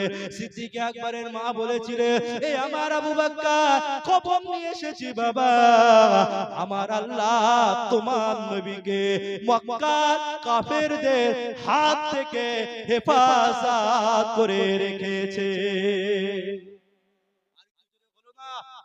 আর কি জোরে হলো না সুবহানাল্লাহ? ভাবতে পাচ্ছেন যেখানে লক্ষ লক্ষ কোটি কোটি হাজী সাহেবরা যেখানে ঘুরছে, তাওয়াফ করছেন, সেখানে সিদ্দিক আকবর হুজুরের শরীর থেকে রক্তাক্ত লাল হচ্ছে। আজকে তো আমরা সেখানে বুক ঠুকিয়ে বুক উঁচু করে তাওয়াফ করি। প্রথম 3টে তাওয়াফকে বলা হয়েছে বুক উঁচু করে করতে হবে, অহংকারের সাথে। ইসলামে অহংকার কি গো আছে? ইসলামে অহংকার নেই, কিন্তু তওয়াফে যখন আপনি যাবেন সেখানে 3টে তওয়াফ রাসূল বলেছেন যেন বুকটা উঁচু করে অহংকারের সাথে তুমি যেন তওয়াফ। কেন? এইটাই হচ্ছে সে আল্লাহর ঘর যেটাকে আমরা বিজয়ী করেছি, সেখানে বিজয়ীর মতো বুকটা উঁচু করে তোমরা তওয়াফ করো। 3টে তওয়াফ, 7টা চক্কর দেওয়া হয়, তার ভিতরে প্রথম 3টিকে রামাল বলা হয়। এই 3টে তওয়াফ তোমরা বুকটা উঁচু করে করো। সিদ্দিক আকবরকে বলেন, আবু বকর চ ঘরে চ। শুনছেন তো নাকি ভাই? সিদ্দিক আকবর চ ঘরে চ বাবা, এত রক্ত ঝরেছে, ট্রিটমেন্ট করতে হবে, চ বাড়ি চ। আবু বকর বলেন, আম্মা আমাকে বাড়ি নিয়ে যাবেন না, একবার আমাকে আমার নবীর কাছে নিয়ে চলেন না। 3 দিন হলো আল্লাহর রাসূলের চেহারাটা জিয়ারত হয় না, মা একবার নিয়ে চলেন। আমি আবু বকর আমার নবীকে একটু দুটো চোখ করে দেখতে চাই। সুবহানাল্লাহ বললেন? ঘুমিয়ে পড়ছেন নাকি? জানবরে হবে না সুবহানাল্লাহ। কে সিদ্দিক আকবর? আমি বুঝাতে চাইছি কে সিদ্দিক আকবরের মতো সাহাবাকে আল্লাহর রাসূল সেখানে বিচারের সিংহাসনে দাঁড় করিয়ে রেখে দিয়েছে। আবু বকর বাবা সাক্ষী দেখাতে হবে, বুঝছো? সাক্ষী নাই, আমার নবী তিনি বুঝতে পারছেন কি পাচ্ছেন না, রাসূল সব বুঝতে পারছেন। ইতিহাস আপনাদের জানিয়ে দিয়ে যায়, ও দুনিয়ার মুসলমানেরা, সেই সিদ্দিক আকবর রাদিয়াল্লাহু তাআলা আনহুকে আর এতটা অত্যাচার করা হয়েছিল। একদিকে মা হাত দুটো ধরলেন, আর একদিকে আরেকজন হাত দুটো ধরে আর সিদ্দিক আকবরকে উঁচু করে দুটো পা আস্তে আস্তে সিদ্দিক আকবর হুজুর ফেলছিলেন, ভালো করে সঠিকভাবে ফেলতে পারছেন না। এই রকম ভাবে নিয়ে আমার নবী পাকের কাছে নিয়ে যাওয়া হয়। আল্লাহর নবী দরওয়াজা যায়, আস্তে আস্তে আঘাত দেয়। কে বাবা? সিদ্দিক আকবর। রাসূলুল্লাহর গলার আওয়াজটা শুনলেন, চোখ দিয়ে পানি গড়িয়ে যায়। 3 দিন চেহারায় রাসূল দেখা হয় নাই, রাসূলুল্লাহর গলার আওয়াজ শোনা হয় নাই। ও দুনিয়ার মুসলমানেরা, সিদ্দিক আকবর রাদিয়াল্লাহু তাআলা আনহু ওই সময় বলেন, ইয়া রাসূলুল্লাহ, আমি আবু বকর আপনার ঘরের সামনে দাঁড়িয়ে রয়েছি। আল্লাহর নবী যখন ঘরের দরওয়াজাটা খুললেন, সিদ্দিক আবু বকরকে ওই রকম অবস্থায় দেখে আমার নবী বলেন, আবু বকর রে, তোমাকে নিষেধ করেছিলাম আবু বকর, এমন কথা তুমি বলবে না, এমন কাজ তুমি করবে না। দেখো কি অবস্থা হয়েছে। ও দুনিয়ার মুসলমানেরা, সেইখানে দাঁড়িয়ে দাঁড়িয়ে সিদ্দিক একবার আওয়াজ দিয়ে বলেছিল, ইয়া রাসূলুল্লাহ, ইয়া হাবিবাল্লাহ, এটা কিচ্ছু নয়, কিচ্ছু নয়, কিচ্ছু নয়। ইয়া রাসূলুল্লাহ, আমি আবু বকর আমার নিজের জীবনটা আপনার কদমে দান করে দিতে চাই। সেই আবু বকর সিদ্দিককে নবী বলল, আবু বকর সাক্ষী কোথায়? আবু বকর সিদ্দিক হুজুর যখন তিনি আল্লাহর নবীর ওফাতের পর সিদ্দিক আকবর যখন তিনি রাষ্ট্রনায়ক হলেন, শুনছেন তো ভাই? আল্লাহর নবীর পরে যখন সিদ্দিক আকবর ক্ষমতা এলেন, রাষ্ট্রনায়ক যখন হলেন, তখন আবু বকর সিদ্দিক হুজুর ওমরে ফারুক এবং হযরত আলী হুজুরকে ডেকেছিলেন। ডেকে বললেন, আবু উমর আর আলী, আমি যখন মারা যাব না, আমার ইন্তেকালের পর আমার লাশটাকে খাটিয়াই করে আমার নবীর দরবারে নিয়ে যাবে। শুনছেন তো নাকি? কোথায় নিয়ে যেতে বললেন? আওয়াজ দেন না। আল্লাহর রাসূলের দরবারে। আর কাঁধে করে আল্লাহর নবীর দরবারে আমার লাশটা নিয়ে যাবে। নিয়ে যে আমার নবীকে প্রথম সালাম দেবে, দিয়ে বলবেন, ইয়া রাসূলুল্লাহ, আপনার আবু বকর ইন্তেকাল করে গেছে। ভাবটা বুঝতে পারছেন তো? গহরি সম্পর্কটা। রাসূল কাকে বিচারের জায়গায় দাঁড়িয়েছে। আজকে যদি আমাদের কোনো হেভিওয়েট মানুষের বিরুদ্ধে যদি বিচার হয়, কি হবে বুঝতে পারছেন? কি গো, হয় সেই বিচারককে থানায় ভর্তি হতে হবে, জেলখানায় ভর্তি হতে হবে, আর তা না হলে পয়সা খেয়ে ওকে ছাড়া হবে। মার খাচ্ছে কি গরিব? তো বড় লোকরা মার খায় নাকি? দেখেছেন কোনোদিন বড় লোককে মার খেতে দেখতে? কি গো, আপনারা দেখেছেন বড় লোককে জেলখানায় জেল খাটতে? না। পাওয়ার আর ক্ষমতা দেখিয়ে করে দেয়। তোমার পাওয়ার, তোমার ক্ষমতা দুনিয়া, চোখটা বন্ধ করলে তোমার আর পাওয়ার আর ক্ষমতা ওখানে চলবে না। কিসের পাওয়ার ক্ষমতা দেখাও মুসলমান? শুনে আল্লাহর নবীকে সালাম দিয়ে বলবেন, ইয়া রাসূলুল্লাহ, আপনার আবু বকর ইন্তেকাল করেছে। আর একটা কথা বলবেন যে, ইয়া রাসূলুল্লাহ, আপনার আবু বকরের ইচ্ছা সে আপনার পাশেতে ঘুমাতে চায়। সুবহানাল্লাহ বলবেন। আরে জানবর হলো না সুবহানাল্লাহ। এতগুলো মানুষ আছেন, আওয়াজ দিয়ে বলুন না সুবহানাল্লাহ। ইয়া রাসূলুল্লাহ, এই সাহাবারা তোমরা আমার নবীকে বলবে যে, হুজুর, আবু বকরের ইচ্ছা ছিল যে আপনার পাশে ঘুমাতে চায়। যদি রাসূলুল্লাহর রওজায়ে আতহার মুবারক থেকে যদি আওয়াজ আসে যে আমার আবু বকরকে আমার পাশে শুতে দাও, তবে আমার নবীর পাশে গর্ত করে আমি আবু বকর আমাকে শোবার ব্যবস্থা করবে। আর তা না হলে ওই জান্নাতুল বাকি একদম কোণের দিকে কোন একটা জায়গায় দাফন করবে। কি আবু বকর বুঝতে পারছেন তো? ইতিহাস আপনাদের জানিয়ে দিয়ে যায়, ও দুনিয়ার মুসলমানেরা, কোন আবু বকর সিদ্দিককে রাসূলুল্লাহ কাঠগড়ায় দাঁড় করিয়ে দিলেন। এই আমার আবু বকর রে, আজ তোমাকে সাক্ষী দেখাতে হবে। এই আমার আবু বকর, তুমি যদি সাক্ষীটা না দেখাতে পারো, আমি মুহাম্মাদুর রাসূলুল্লাহ সাল্লাল্লাহু আলাইহি ওয়াসাল্লাম, তাহলে ইহুদিকে বলবো, ইহুদি তোমার গালেতে একটা চড় মেরে দেবে। ও দুনিয়ার মুসলমান, সিদ্দিক আকবর তাকায়, ইয়া রাসূলুল্লাহ, আর চোখে রাসূলের সাথে কথা হচ্ছে। হুজুর আপনি তো জানেন আমি আবু বকর মিথ্যা বলছি না, হুজুর মিথ্যা বলতে পারি না। ইয়া রাসূলুল্লাহ, ইয়া হাবিবাল্লাহ, কেমন করে আমি আবু বকর আপনাকে মিথ্যা কথা বলবো? কোন আবু বকর, কোন আবু বকর? আল্লাহর নবী সাহাবায়ে কেরামেরা একদিন আবু বকর সিদ্দিক হুজুরকে বললেন, ও আবু বকর সিদ্দিক, আপনাকে সব সময় দেখতাম আপনার হয় মনটা খারাপ হয়ে আছে, না হলে আপনি কাঁদছেন, কোনদিন আপনাকে আনন্দ অবস্থায় দেখতে পাই নাই, কোনদিন খুশি অবস্থায় দেখতে পাই নাই। ও আমার আবু বকর, আপনার কাছে আমাদের প্রশ্ন, আপনি কবে সবথেকে বেশি আপনি আনন্দ পেয়েছিলেন। সাহাবা আবু বকর সিদ্দিককে প্রশ্ন করছেন, হুজুর হয় দেখতাম আপনি কাঁদছেন আল্লাহর কাছে, নাই নামাজে রোনাজারি করছেন, তাহলে মনটা মরা হয়ে আছে, কিন্তু আপনার তো একদিন তো আনন্দের দিন হবে, কোনো না কোনো মানুষের জীবনে একটা খুশির দিন হয় কি হয়? একটা তো বেস্ট খুশির দিন হয় যেটা সারা জীবন মনে পড়ে। সিদ্দিক আকবর হুজুরকে প্রশ্ন করলেন, হুজুর কবে আপনার খুশির দিন? হুজুর যদি আপনি বলতেন যে বাবা শুনবে, জি হ্যাঁ জি আবু বকর হুজুর, আপনি যদি বলতেন খুব ভালো লাগতো, খুশি হতাম যে আপনার খুশির দিনটা আমি জানতাম।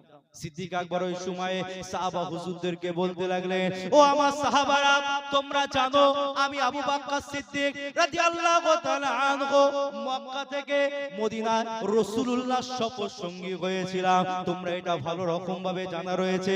এই আমার সাহাবারে, এই আমার নবী পাকের সাহাবারা, এই আমার সাহাবা ভাইরা, আমি আবু বকর সিদ্দিক রাদিয়াল্লাহু তাআলা আনহু আমার নবীকে নিয়ে যখন মক্কা শরীফ থেকে যখন বার হয়ে গিয়েছিলাম, যখন কিছুটা রাত পার হয়ে গেল, সকাল হয়ে গেল, আমরা গারে সৌরের সামনে দাঁড়িয়েছিলাম।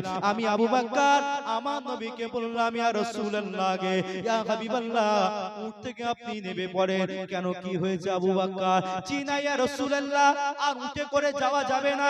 কেন ইয়া রাসূলুল্লাহ, কি হয়েছে আবু বকর? উঠে করে আর যাওয়া যাবে না। আর ওই সময় আবু বকর বললেন, ইয়া রাসূলুল্লাহ, ইয়া হাবিবাল্লাহ, সকাল হয়ে গেছে, এখন হয়তো প্রচার হয়ে গেছে মুহাম্মাদুর রাসূলুল্লাহ মক্কা শরীফ থেকে চলে গিয়েছে, হয়তো মক্কার আবু জেহেলরা তার সঙ্গী সাথীদেরকে, গুন্ডাদেরকে আর আপনার উঠে করে ঘোড়ায় করে তারা খুঁজতে বার হয়ে গেছে। ইয়া রাসূলুল্লাহ, ইয়া হাবিবাল্লাহ, যে ঘোড়া, যে উটে করে আমরা এসেছি, এই উটের পায়ের নকশা দেখে দেখে তারা চিনতে পেরে যাবে। ইয়া রাসূলুল্লাহ, ইয়া হাবিবাল্লাহ, আপনি উট থেকে ইয়া রাসূলুল্লাহ নেমে পড়েন। রাসূলুল্লাহ উট থেকে নেমে পড়লেন, উট থেকে পাঠিয়ে দেয়া হলো। আল্লাহর নবী আবু বকরকে বলেন, আবু বকর এবার কোথায় যাওয়া হবে? আমার আবু বকর বলেন, ইয়া রাসূলুল্লাহ, ইয়া হাবিবাল্লাহ, এই যে সামনে যে পাহাড়টা দাঁড়িয়ে রয়েছে, ইয়া রাসূলুল্লাহ, ইয়া হাবিবাল্লাহ, আপনি যদি বলেন এই পাহাড়ের ভেতরে আমরা প্রবেশ করতে পারি। আমার নবী মাথাটা উঁচু করে দিয়ে বললেন, এ আমার আবু বকর, এই পাহাড়ের উচ্চতাটা তো অনেক উচ্চতা, 5 থেকে 5,500 ফুট উচ্চতা। এ আমার আবু বকর, এই পাহাড়ে কেমন করে ওঠা হবে? আমার নবীকে আমার আবু বকর বলেন, ইয়া রাসূলুল্লাহ, ইয়া হাবিবাল্লাহ, আপনি চিন্তা করবেন না, পেরেশান হবেন না। এই বলে সিদ্দিক আকবর আর রাসূলুল্লাহর কদমের কাছে হাঁটু দুটো নিচু করে আমার নবীর কদমের কাছে বসে পড়ে আমার নবীকে বলেন, ইয়া রাসূলুল্লাহ, ইয়া হাবিবাল্লাহ, আপনি আমার কাঁধের উপরে বসে পড়েন। আমি আবু বকর এই দুনিয়ার জমিন থেকে নিয়ে কারে সুরের ভেতরে এত বিশাল উচ্চতা, আমি আবু বকর আপনাকে কাঁধে করে নিয়ে যেতে চাই। সুবহানাল্লাহ। কত উচ্চতা বললাম? 5 থেকে 5,500 সম্ভবত ফুট হবে।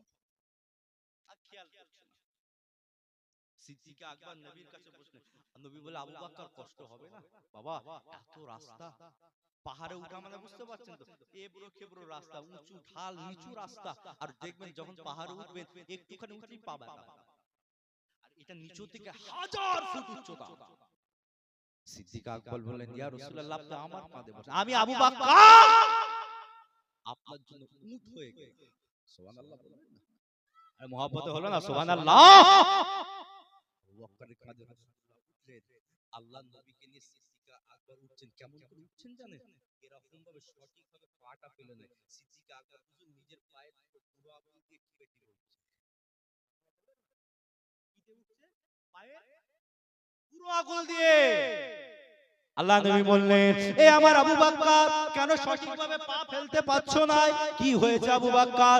পুরো আঙুল দিয়ে কেন তুমি টিপে টিপে ওঠো? এ আমার আবু বকর, এত রাস্তা কি করে তুমি আর পুরো আঙুল দিয়ে উঠবে আবু বকর? কষ্ট হয়ে যাবে, আঙুল ফেটে যাবে। আর আবু বকর বলেছিল, ইয়া রাসূলুল্লাহ গে, ইয়া হাবিবাল্লাহ, এমন কথা বলবেন না, বলবেন না। ইয়া রাসূলুল্লাহ, ইয়া হাবিবাল্লাহ, আমি আবু বকর যদি সঠিকভাবে ভাবে পাটাকে ফেলে ফেলে দিয়ে যায়, তাহলে মক্কার কাফেরেরা বুঝতে পেরে যাবে যে আব্দুল্লাহর বেটা মুহাম্মদ সাল্লাল্লাহু আলাইহি ওয়াসাল্লাম তাহলে এই পথ দিয়ে উঠে উঠে কার সৌরের ভেতরে তারে বসেছে। ইয়া রাসূলুল্লাহ, ইয়া হাবিবাল্লাহ, চাই না আমাদের পথটাকে তারা চিনে ফেলুক। ইয়া রাসূলুল্লাহ, ইয়া হাবিবাল্লাহ, আমি আবু বকর এই পুরো আগুনের পায়ে টিপ দিয়ে দিয়ে দিয়ে দিয়ে দিয়ে আমি আবু বকর আপনাকে নিয়ে উঠতে চাই। ও দুনিয়ার মুসলমান, আল্লাহর রাসূলকে নিয়ে এই রকম ভাবে উঠতে লাগলেন। কিছুটা উঠলেন, আবার রেস্ট করলেন, আবার কিছুটা উঠলেন, আবার রেস্ট করলেন, আবার কিছুটা উঠলেন, আবার রেস্ট করলেন। এই রকম ভাবে উঠতে উঠতে কারে সৌরের ভিতরে সিদ্দিক আকবর পৌঁছে গেলেন। আবু বকর সিদ্দিক আমার নবীকে বলেন, ইয়া রাসূলুল্লাহ, ইয়া হাবিবাল্লাহ, আপনি একটুখানি দাঁড়ান, আমি আবু বকর আপনার জন্য বিছানাটা সুন্দর করে বিছিয়ে দিই। এই বলে সিদ্দিক আকবর কারে সুরের ভেতরটা পরিষ্কার করলেন, কতগুলো সব মুছিয়া করে দিলেন, ছিদ্রগুলো বন্ধ করে দিলেন। আর সিদ্দিক আকবর আমার নবীর কাছে, আর নবীর কাছে বসে আমার আবু বকর আমার নবীকে বলেন, ইয়া রাসূলুল্লাহ, ইয়া হাবিবাল্লাহ, আমি আবু বকর আমার রানের উপরে মাথা রেখে দিয়ে ইয়া রাসূলুল্লাহ আপনি এই কারে সূরের ভেতরে আরামের সাথে ঘুমিয়ে পড়ে। আমার নবী পাক আবু বকর সিদ্দিক হুজুরে রানের উপরে মাথাটা রেখে আরাম করে ঘুমিয়ে পড়লেন। সিদ্দিক আকবর তাদের একটা পা একটা গর্তের ভেতরে দিয়ে রেখেছিলেন, যাতে ওই গর্ত থেকে কোনো কষ্টজনক বস্তু পার না হয়ে আমার নবীকে না কষ্ট দেয়, আমার রাসূলকে না দুঃখ দেয়। ও দুনিয়ার মুসলমান, সিদ্দিক আকবরের পাটা গর্তের ভেতরে রয়েছেন, রাসূলুল্লাহ অন্য একটা রানের উপরে মাথা রেখে আর আবু বকর রানের উপরে মাথা রেখে রাসূলুল্লাহ ঘুমিয়ে যায়। অনেকটা সময় পার হয়ে গেল, সিদ্দিক আকবরের শরীরটা হঠাৎ করে দেখা যায় কেমন নীল মতো হয়ে যাচ্ছে, আস্তে আস্তে চেহারা চেঞ্জ হয়ে যাচ্ছে। সিদ্দিক আকবরের চেহারাটা চেঞ্জ হয়ে যায়। ও দুনিয়ার মুসলমান, আবু বকর সিদ্দিক রাদিয়াল্লাহু তাআলা আনহু হুজুর আমার আর রাসূলুল্লাহকে জাগাচ্ছেন না, অনেক কষ্ট করতে করতে সিদ্দিক আকবরের চোখ থেকে একটা পানির ফোঁটা আর রাসূলুল্লাহর চেহারা মোবারকের উপরে যখনই পড়েছে, আমার নবীর ঘুমটা ভেঙে গেলেন। এ আমার আবু বকর, কি হয়েছে আবু বকর, তুমি কেন কাঁদছো আবু বকর, তোমার কি কষ্ট হয়েছে আবু বকর? চেহারা এই রকম নীল হয়ে গেছে, সবুজ হয়ে গেছে। এ আমার আবু বকর, কি হয়েছে আবু বকর, কষ্ট হয়েছে নাকি? আমি রাসূলুল্লাহ, তুমি কি আমাকে বলো। আমার আবু বকর ওই সময়ে গর্ত থেকে পাটা বার করে নিয়ে আমার নবীকে দেখিয়ে দেখিয়ে বলে, ইয়া রাসূলুল্লাহ, ইয়া হাবিবাল্লাহ, আপনার ঘুমের জন্য কষ্ট হয় না। ইয়া রাসূলুল্লাহ, ইয়া হাবিবাল্লাহ, ওই গর্তের ভেতরে পাটাকে আমি প্রবেশ করিয়েছিলাম। ইয়া রাসূলুল্লাহ, জানি না গর্তের ভেতরে কি ছিল, বারে বারে আমার পায়ে দংশন করেছে। ইয়া রাসূলুল্লাহ, ইয়া হাবিবাল্লাহ, এত কষ্ট, এত যন্ত্রণা, এত জ্বালা, এত বিশেষ জহরিলা, এত ক্ষমতা। ইয়া রাসূলুল্লাহ, আমি আবু বকর আমার শরীরে পুরো রংটাকে চেঞ্জ করে দিয়েছে। ইয়া রাসূলুল্লাহ, ইয়া হাবিবাল্লাহ, আপনার ঘুমের জন্য কোনো কষ্ট হয় নাই। আমার নবী আমার আবু বকরকে বলেছিল, এ আমার আবু বকর, তাহলে আমাকে ঘুম থেকে তুলুনি কেন? আমার আবু বকর বলেন, ইয়া রাসূলুল্লাহ, ইয়া হাবিবাল্লাহ, এই কষ্ট থেকে আপনার ঘুমটা আমি আবু বকর আমার কাছে বড় প্রিয় হয়ে গিয়েছে। ইয়া রাসূলুল্লাহ, ইয়া হাবিবাল্লাহ, আপনি যে আরাম করে ঘুমিয়েছিলেন আর আমি আবু বকর আপনার চেহারা দেখছিলাম, আপনার ফয়েজ নিচ্ছিলাম, নূরের বাদানটা দেখছিলাম। ইয়া রাসূলুল্লাহ, ইয়া হাবিবাল্লাহ, আমি আবু বকর আপনার চেহারা দেখতে দেখতে আপনার ভালোবাসায় আমি আবু বকর মশগুল হয়ে গিয়েছিলাম।